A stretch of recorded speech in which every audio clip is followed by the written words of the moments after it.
पवन नारा हमारे सहयोगी हमारे साथ लगातार बने हुए हैं। पवन, देखिए, लगातार ये आरोप लगाए जा रहे थे एनडीए पर, जेडीयू पर, बीजेपी पर कि मुस्लिम उम्मीदवारों को जगह नहीं दी है उन्होंने अपनी सूची में। लेकिन अब ये जो जेडीयू की लिस्ट सामने आई है, इसमें 4 उम्मीदवारों को शामिल किया गया है बतौर कैंडिडेट। बिल्कुल, इस वक्त अगर आपने हमारा सुबह का शो देखा होगा तो हमने बहुत सारे मुस्लिम समाज से बात की, और जो ये तस्वीर बनाई जाती है कि मुस्लिम आरजेडी के पक्ष में लामबंद हैं, आरोप आरजेडी पर भी लगते हैं कि वो मुस्लिमों को प्रॉपर रिप्रेजेंटेशन नहीं देता, और आरोप जेडीयू पर भी। लेकिन जो पर्सनल चॉइस मतदाताओं के बीच हमें समझकर आ रही है वो ये है कि जो मतदाता नीतीश पे भरोसा करते हैं, वो चाहे मुस्लिम समाज के हों या बाकी समाज के, वो अपने साथ बरकरार हैं। तो अब जब टिकटें हो रही हैं, हिस्सेदारी की बात हो रही है, कुल मिलाकर इस चुनाव में 10 दिन हमें घूमते हुए हो गए।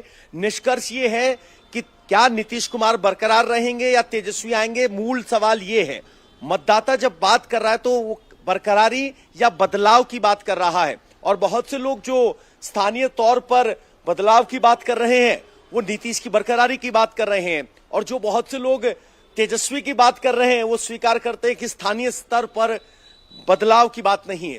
तो कुल मिलाकर खबर यह है कि नीतीश को विपक्ष जितना बुजुर्ग और जितना कमजोर बता रहा है, ग्राउंड पर स्थिति ऐसी नहीं है।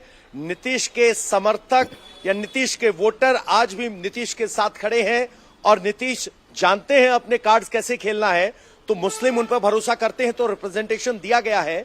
वो बात अलग है कि कितना दिया है और कैसे दिया है, उसको लेकर जरूर बहस की जा सकती है। 101 सीटों में से 4 सीटों पर मुस्लिम रिप्रेजेंटेशन दिखाई दे रहा है, और अगर पिछले बार के मुकाबले अगर इस बार की बात करें, हाँ, कैंडिडेचर में कमी जरूर है, लेकिन बहुत सोच समझ के टिकटों का बंटवारा किया जाता है। पवन, बहुत शुक्रिया है आपका इस पूरी जानकारी के लिए। इस बीच महागठबंधन में सीटों को लेकर घमासान मचा हुआ है। अभी तक महागठबंधन की किसी भी पार्टी की औपचारिक लिस्ट नहीं आई है, लेकिन कम से कम महागठबंधन में 2 सीटों पर फ्रेंडली फाइट्स तो एकदम साफ दिखाई दे रही है। बेगूसराय की मटिहानी सीट की बात करें, जहां पर आरजेडी और सीपीआई दोनों अपने उम्मीदवार उतार रहे हैं। आरजेडी ने पूर्व विधायक नरेंद्र कुमार उर्फ बोगो सिंह को टिकट दिया है, तो माकपा ने पूर्व विधायक राजेंद्र प्रसाद सिंह को मैदान में उतारने का फैसला किया है। और इसी तरह से बछवाड़ा सीट की भी बात है। बछवाड़ा सीट की बात करें तो कांग्रेस और सीपीआई के उम्मीदवार यहां पर आमने सामने होंगे, और ये जो लड़ाई है ये बेहद ही दिलचस्प हो गई है। कई ऐसी भी सीटें हैं जहां जिनको ये सीटें गठबंधन में अलॉट हैं, उसके अलावा भी सहयोगी साथियों ने गठबंधन के अपने उम्मीदवार खड़े कर दिए हैं। अब अगर एनडीए की बात की जाए तो कुछ सीटें एनडीए की जो जेडीयू के पास थी वो चिराग पासवान को दी गई हैं, और उन्हीं सीटों पर जेडीयू ने अपने लोगों को भी टिकट दिया है। महागठबंधन की बात कर ले तो यहाँ पर सब कुछ ठीक नहीं है। अभी तक सीटों का बंटवारा नहीं हो पाया है, लेकिन इस बीच आरजेडी ने बाहुबली सूरजभान सिंह को अपनी पार्टी में शामिल कर लिया है। सूरजभान ने कल लगभग आधी रात को तेजस्वी यादव से मुलाकात की। इस दौरान उन्होंने आरजेडी में एंट्री ले ली। सूरजभान ने कल ही पशुपति पारस की पार्टी से इस्तीफा दिया था, और सूरजभान की पत्नी वीणा देवी मोकामा से नामांकन आज करेंगी, ऐसी भी खबरें हैं। मोकामा से बाहुबली अनंत सिंह इस चुनावी लड़ाई में पहले ही नामांकन कर चुके हैं। इस तरह मोकामा में अब 2 बाहुबलियों की टक्कर आपको देखने को मिलेगी। यहां अनंत सिंह और वीणा देवी की तरफ से उनके पति सूरजभान सिंह आमने सामने होंगे। ये लड़ाई, ये मुकाबला भी दिलचस्प है। अब 2 आप तस्वीरें देख रहे हैं, पहली उस वक्त की जब मुलाकात हुई, और इसके अलावा दूसरी तस्वीर उस मुकाबले की जो आगे देखने को यहाँ मिलेगा। आइए अब एक तस्वीर आपको दिखा देते हैं। आज नॉमिनेशन फाइलिंग का दिन है, और बिहार के डिप्टी सीएम सम्राट चौधरी यहाँ पर पूजा पाठ करते हुए दिखाई दे रहे हैं। पहले पूजा पाठ होगी, फिर नॉमिनेशन फाइलिंग होगी। आपको बता दें, जिस सीट से सम्राट चौधरी चुनाव लड़ रहे हैं, ये सीट भी जेडीयू कोटे की थी, लेकिन बीजेपी ने इसे जेडीयू कोटे से ले लिया, और अपना उम्मीदवार सम्राट चौधरी यहां से अब वो मैदान में उतर रहे हैं। इस वक्त की बड़ी खबर आपको बता दें, सम्राट चौधरी पूजा पाठ करते हुए दिखाई दे रहे हैं। पूजा पाठ के बाद अब फिर वो नॉमिनेशन फाइल करने के लिए आगे बढ़ेंगे।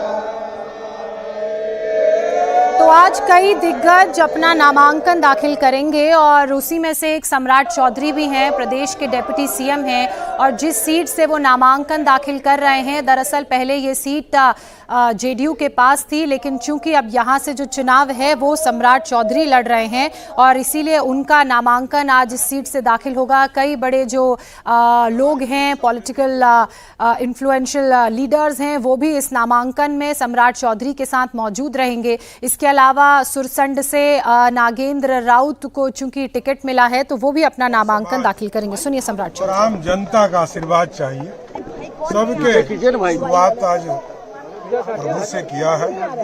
जनता के दरबार में जा रहे हैं और जनता का आशीर्वाद लेकर बिहार की समृद्धि के लिए काम करना है। तारापुर का विकास राजीव जी हो या उसके पहले नीतीश कुमार जी ने पूरे बिहार के विकास के, उसमें तारापुर में भी लगातार विकास के काम चल रहे हैं और आगे इसको और शिखर तक पहुंचाने का काम जो पार्टी ने हमें दायित्व दिया है, एनडीए ने दिया है, इसको आगे ले जाने का काम करें। हर हर महादेव। एक बार फिर से तस्वीरें आपको बता दें, सम्राट चौधरी तारापुर में मौजूद हैं और अगर तारापुर विधानसभा सीट की बात की जाए तो जेडीयू के राजीव कुमार सिंह यहां से पिछले मर्तबा चुनाव जीते थे। इस बार भी यह सीट जेडीयू चाहती थी, लेकिन सम्राट चौधरी को बीजेपी ने यहां से टिकट दिया है और बड़ी ही सुरक्षित सीट ये मानी जाती है। ये ऐसी सीट है जहां पर कुशवाहा जाति का प्रभुत्व है, लेकिन सम्राट चौधरी को यहां से उम्मीदवार बनाकर उतारा गया है मैदान में, क्योंकि एक सुरक्षित सीट सम्राट चौधरी के लिए जरूरी थी। अब अगली बड़ी खबर का रुख कर लेते हैं। बिहार राजनीति से जुड़ी ही ये खबर है। तेज प्रताप के बगावती तेवर के बीच लालू यादव ने नया दाव चला है। लालू ने तेज प्रताप यादव की साली करिश्मा राय को सारण जिले की परसा सीट से टिकट दे दिया है। करिश्मा तेज प्रताप की पत्नी ऐश्वर्या राय की चचेरी बहन है। पेशे से डेंटिस्ट करिश्मा पूर्व सीएम दारोगा राय की पोती हैं। अब करिश्मा की टक्कर जेडीयू के छोटे लाल राय से होगी। जेडीयू ने ऐश्वर्या राय के पिता चंद्रिका राय का परसा से टिकट काटकर कुछ दिन पहले आरजेडी से जेडीयू में शामिल हुए छोटे लाल राय को सिंबल दिया। छोटे लाल यहीं से आरजेडी के सिटिंग विधायक भी थे।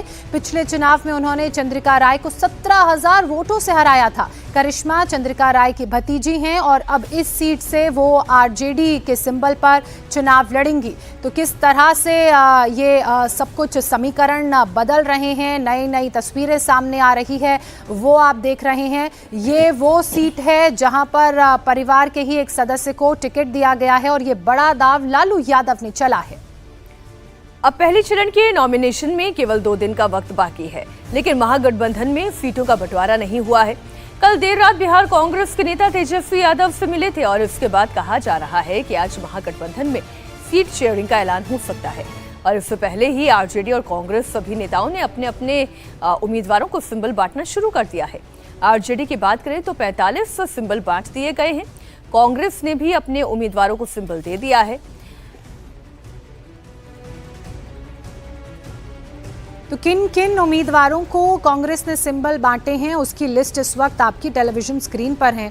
आप देख सकते हैं कि अभी तक क्या फॉर्मूला रहेगा, किन को कितनी सीटें मिलेंगी महागठबंधन के अंदर, वो तो पता नहीं चला है, लेकिन कांग्रेस ने अपने उम्मीदवारों को सिंबल जरूर बांटने शुरू कर दिए।